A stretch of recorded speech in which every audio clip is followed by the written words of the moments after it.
데이터 프레임에 대해서 전체적으로 살펴보도록 하겠습니다. 팬더스에서 이 시리즈가 다음과 같이 어떤 키워 밸류를 가진 것처럼 제공되었다고 하였습니다. 인덱스와 데이터를요. 그리고 데이터 프레임은 이러한 시리즈가 여러 열로 존재하는, 이 시리즈가 여러 열 뭉쳐서 만들어진 것과 같은 형태의 데이터 테이블을 의미합니다. 데이터 프레임이다. 데이터, 이런 각각의 격자가 모여져 있는 프레임이다. 이렇게 생각하시면 좋을 것 같습니다. 기본적으로 4가지 요소로 구성되어져 있습니다. 이 시리즈였을 때 데이터 인덱스 네임 D타입이었다는 것을 고려해 주시면 좋을 것 같은데요. 첫 번째 데이터, 동일하죠. 근데 대신에 2차원 웨이트 있습니다.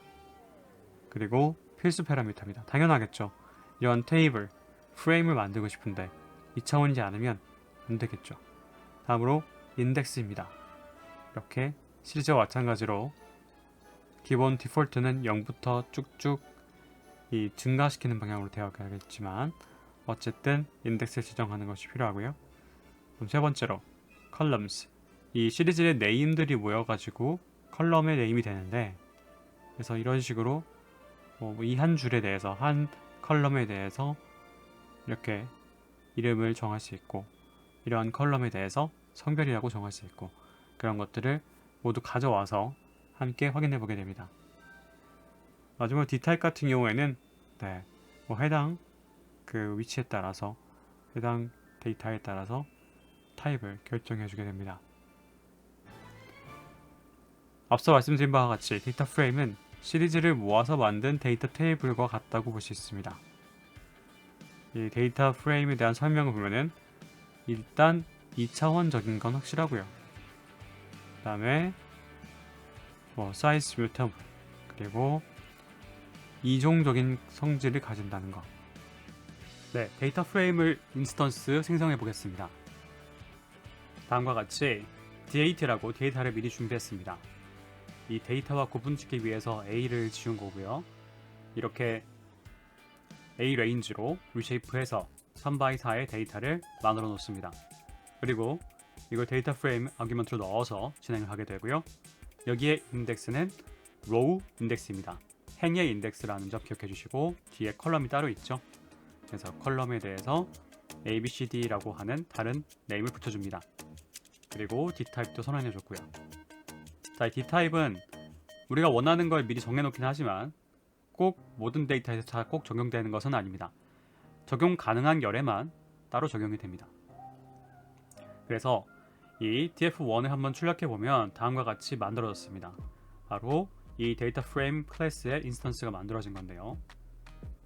그리고 이렇게 만들어진 인스턴스에 D타입이라고 하는 애트리뷰트가 있잖아요. 그 속성을 볼 수가 있는데, 이것이 그냥 출력을 해도 이런 float이라고 하는 그런 형태가 나타나지 않기 때문에 따로 Dtypes라고 뒤에 이렇게 부가를 해줘야지만이 애트리뷰트를 확인하겠다는 명령을 줘야지만이 확인이 가능합니다. 각 열별로 D타입이 존재해서 아까 왜 heterogeneous라고 하는 거 보신 적 있죠? 이종적이다.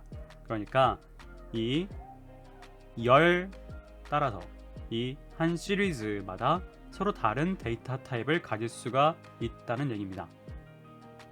3번, D타입을 명시하지 않은 경우에는 결국에는 알아서 결정을 하게 되지만 기본적으로는 자기가 지정했던, 본인이 지정했던 플롯이 적용이 되겠죠. 이 다음 페이지 보여드리겠지만 이제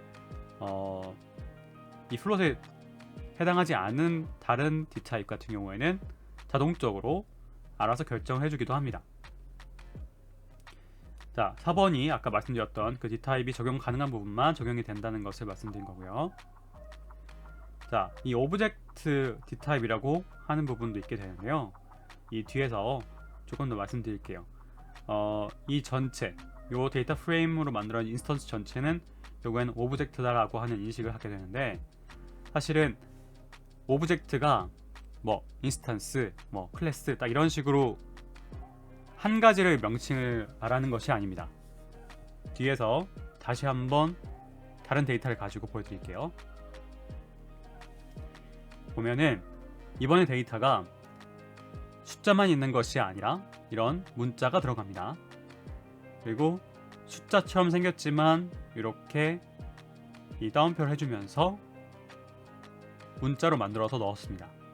그리고 동일하게 데이터 프레임 인스턴스를 만들었는데요.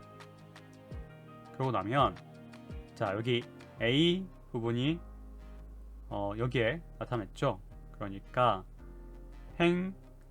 E와 A가 만나는 부분, 여기에 지금 A라는 데이터가 있게 되고, 그 다음에 11이라는 데이터도 여기에 반영이 되는데, D타입을 플롯이라고 했기 때문에 이것이 영향을 주게 됩니다. 자, 어떻게 영향을 주는지 볼게요. 먼저 누가 봐도 문자열에 해당하는 A 같은 경우에는 그 플롯이 적용되지 못하고 그냥 오브젝트로 나오게 됩니다. 왜 이 문자라고 하는 그런 다른 용어들도 있는데 그것이 아니라 왜 오브젝트라고 그냥 말하게 되었을까? 그것에 대해서 말씀드리면, 사실 파이썬은 이런 말씀 들어보셨을 거예요. 객체 지향적인 프로그래밍을 지원하는 언어이다 라는 말을 들으신 분도 계실 겁니다. 즉 객체의 기능을 제공하고, 사실은 거의 모든 것들이 객체로 만들어집니다.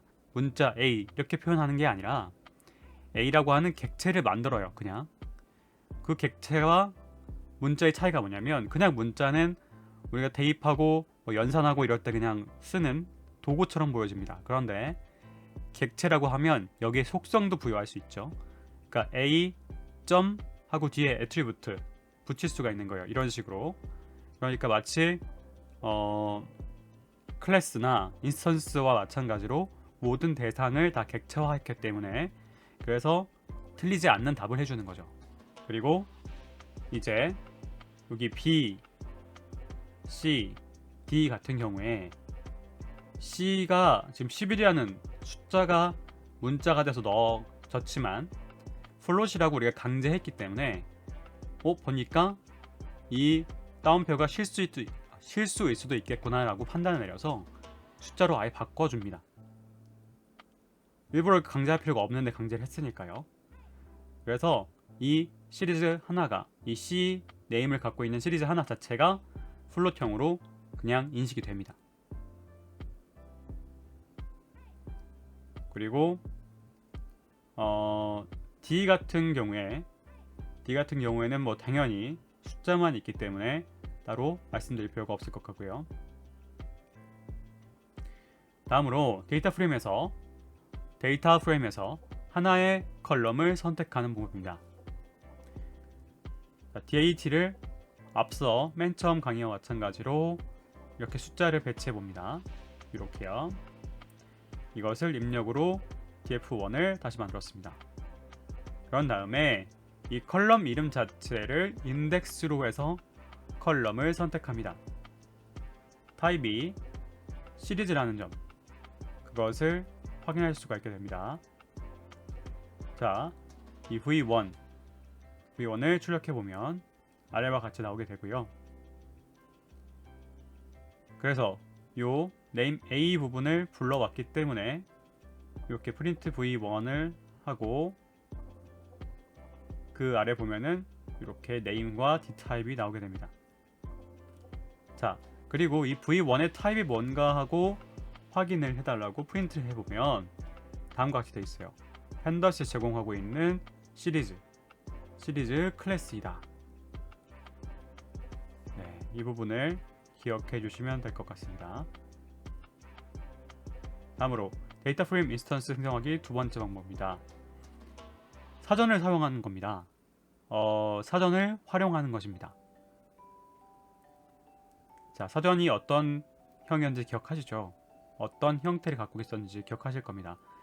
이런 키의 컬럼이 있고 이 밸류 컬럼이 또 있게 되는데, 그래서 확인해 보면은 A 이렇게 키를 만들어 놓고 땡땡 하고 쭉 데이터들을 갖고 있게 되고요.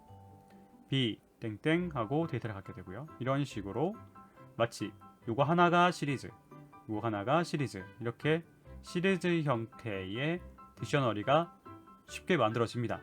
그래서 이 딕셔너리를 넣으면 바로 데이터 프레임으로 만들어지는 거죠. 그래서 이 df1이 지금 현재 df 프레임에서 딕셔너리를 넣은 것인데 출력해 보면 이렇게 잘 되는 것을 볼 수가 있습니다.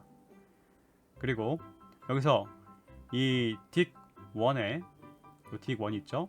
이 딕1에다가 로우 인덱스를 따로 이름 붙이고 싶었던 겁니다. 012 이런 식으로 기본적으로 제공되고 있는 숫자가 아니라요. 문자로 넣고 싶었던 거예요. 그래서 GKP라고 대입을 하면 이렇게 바뀌어진 것을 볼 수가 있습니다. 데이터 프레임 인스턴스 생성하기 세 번째입니다. 네스티드 사전을 이용하는 건데요. 이 네스티드 이것이 어떻게 다른지 한번 살펴보겠습니다. 자, 아까처럼 이게 키가 데이터 프레임의 네임이 되겠죠. 데이터 프레임의 컬럼 네임이 되겠죠. 그리고 그 안에 그냥 데이터가 있는 것이 아닙니다. 이번에는 봤더니 또다시 딕셔너리가 있어요. 키 밸류 쌍이 있다는 거죠. 그럼 어떻게 표현될까? 라고 생각해 볼 수 있는데, 바로 이러한 형태가 되면 로우 인덱스가 여기서 지정이 된다고 보시면 돼요. 로우 인덱스가 키와 같은 역할을 하게 됩니다.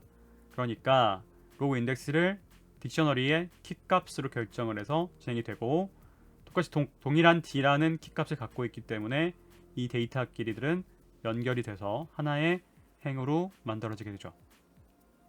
이에 대해서도 마찬가지로 2라는 키에 대해 2, 20, 200의 데이터가 이렇게 한 로우를 형성하게 됩니다. 딕셔너리의 품어진 딕셔너리를 활용하는 방법이었습니다. 이어서 코드 6인데요. 이번엔 이렇게 똑같이 딕셔너리 키 안의 데이터를 네스티드 하였는데, 이번에는 D라는 것은 동일한데 나머지가 같지 않은 거예요. 여기는 2가 있고 여기는 키가 F가 있습니다. 여기는 둘 다 있고요. 그렇게 넣어보면 어떻게 되냐면, 대충 감이 오신 분도 계실 거예요.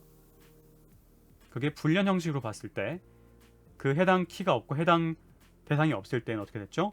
나로 넘버 형태로 이렇게 숫자가 아니라는 그 흔적이 남게 됩니다. 한번 A, B, 여기는 C, D, 여기는 E, F, 완전히 다른 형태로 이름을 붙일 수가 있는데, 헷갈리시면 안 되는 부분은 여기 자체의 키와 네스티드 되어 있는 키는 좀 다릅니다. 무슨 말이냐? 여기 키는 컬럼에 해당하고 여기 키는 로우에 해당한다 라는 것을 명백하게 기억하셔야 돼요.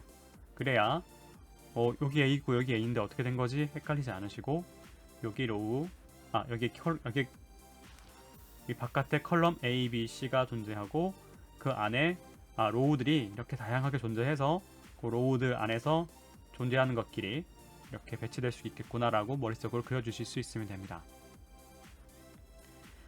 데이터 프레임 인스턴스 생성하기 4입니다. 이번에는 파이썬에서 파일을 읽어와서 생성하는 방법이 있어요. 바로 이 팬더스 제공하고 있는 read 언더바 테이블, 너무나 이 직관적인 이 메서드를 통해서 타겟으로 하고 있는 txt 파일을 read 해옵니다.